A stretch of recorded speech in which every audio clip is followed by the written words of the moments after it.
Okay, I think I'm going to be live here on Facebook again. It never really tells me when I am, so I just kind of guess. This is Elle Ingalls, and we're going to do session 1.3 here in a moment. I need to record this for my people, so here we go. Here we go. Hi, Elle Ingalls here, and you're at pressure-free.com or ellingalls.com. And this is session 1.3 of Pressure-Free Performance. And it's a remake for 2020 of new slides, new ways of teaching this material. So if you've heard me speak before, this could be new for you. We're going to really concentrate on this one slide here for this particular session or mini session here. That's a part of session 1, the eye opener. And we're really going to concentrate on the effects of the stress response. And these are just a few of them. These aren't all of them by any means, but I'm going to just kind of share with you what happens to your body and mind when you go into fight or flight.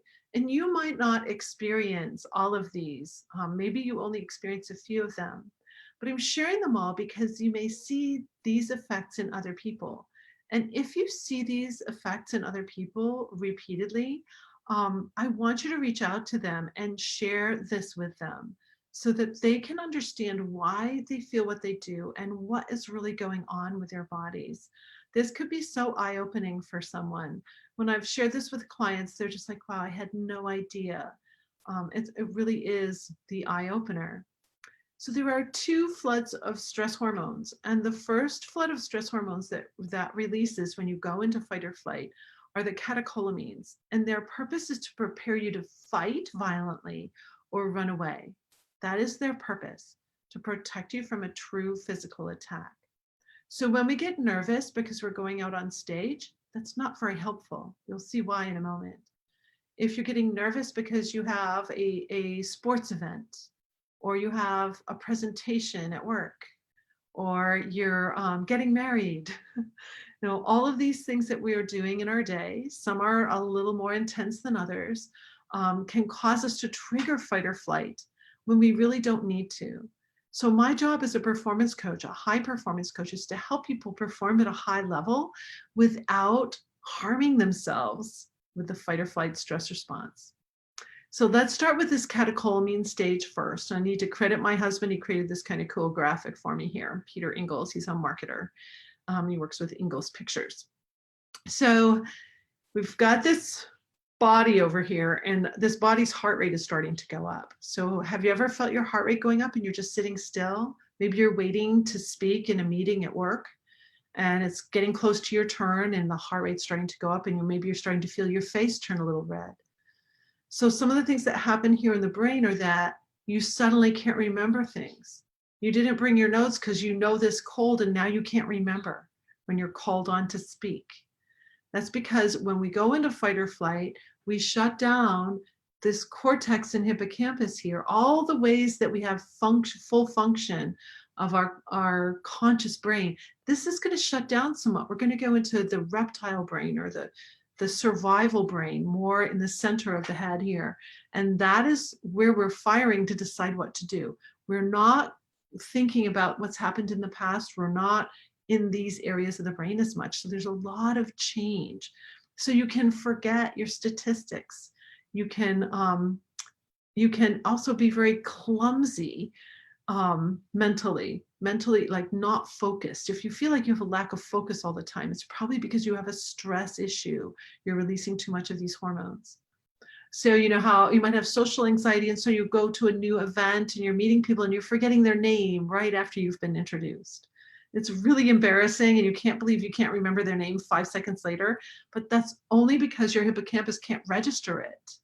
So when you stay free of these hormones and you go into a social situation, you'll be able to remember names so much better. You'll be able to remember things in general. Dry eyes, dry mouth, so the tear ducts and the saliva ducts are going to shut down in fight or flight, which is why you feel like you might need water, is because your mouth is really dry because you have no saliva flowing. The saliva, by the way, is attached to your entire digestive system, which is going to slow down or stop in fight or flight. So does the reproductive system. Back to the head here, you may turn red or get very pale and feel like you're going to faint. or get dizzy. You may, your hearing may change.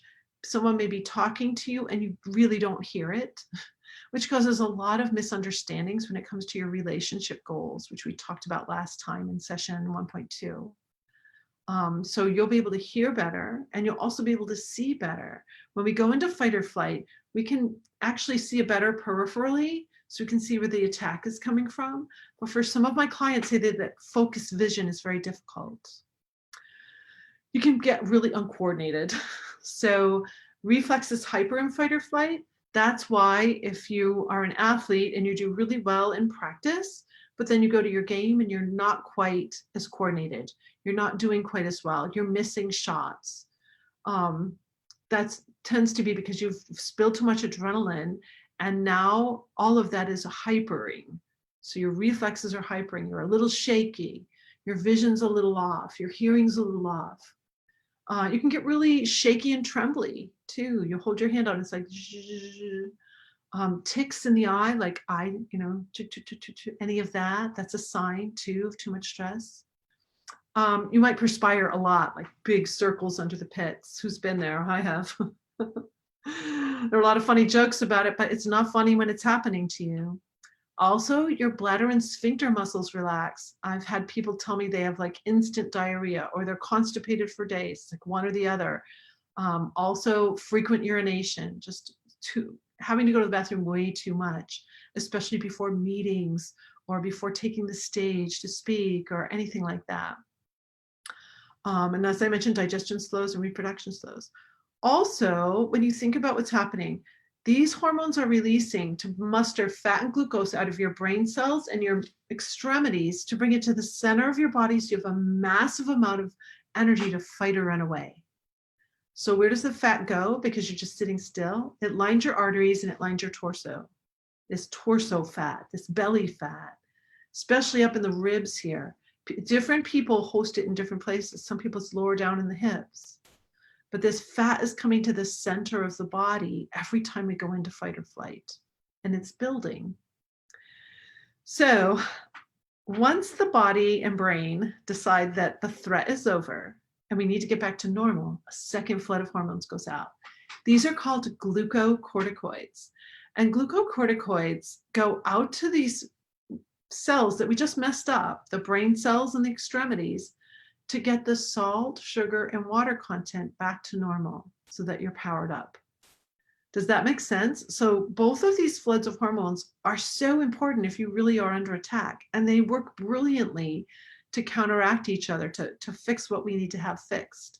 However, if you dump a whole bunch of glucocorticoids into your bloodstream, you're going to have negative side effects, just like we had negative side effects with the adrenaline phase. So with glucocorticoids, you just do a whole bunch of sugar in your bloodstream. So that can lead to you getting, metabolic syndrome, diabetes, your pancreas has got to work hard when you've dumped that much sugar in. In both floods, sugar is going through the bloodstream. It had nothing to do with food. So you can have an ideal diet and exercise so well, but if you're releasing stress hormones all the time, you're messing up your body and your mind. Negative thoughts. So you're unfortunately, cortisol can cause the brain to feel anxious. So that's going to help prime you to trigger all over again, which is not helpful. So you might have those snowballing negative thoughts happening. Insomnia, cortisol is your wake-up drug. When it hits the brain, it tells you to wake up. So you might get to sleep, but then 2 or 3 a.m. you're wide awake and nothing helps you sleep. Chemically, your body is telling you to wake up. A lot of brain neuron damage happens with both these floods of hormones. Your blood pressure changes radically. Fat in the arteries, fat in the abdomen, and cortisol expands fat cells. So that's another effect. Blood sugar imbalance, your thyroid's really messed up in fight or flight. And a lot of people do have thyroid issues, which again is impacting your metabolism. Lowered immunity and slower healing. Up to 40%, your immune system and your inflammatory responses are going to be compromised. And then muscle and bone loss. So these are just a few of the side effects of these hormones, but don't they explain a lot to you? It's like, oh, that's why my face turns red. I don't know why my face turns red, or why can't I remember this? Or why do I have so much fat in my abdomen? Why can't I get rid of that fat even though I exercise?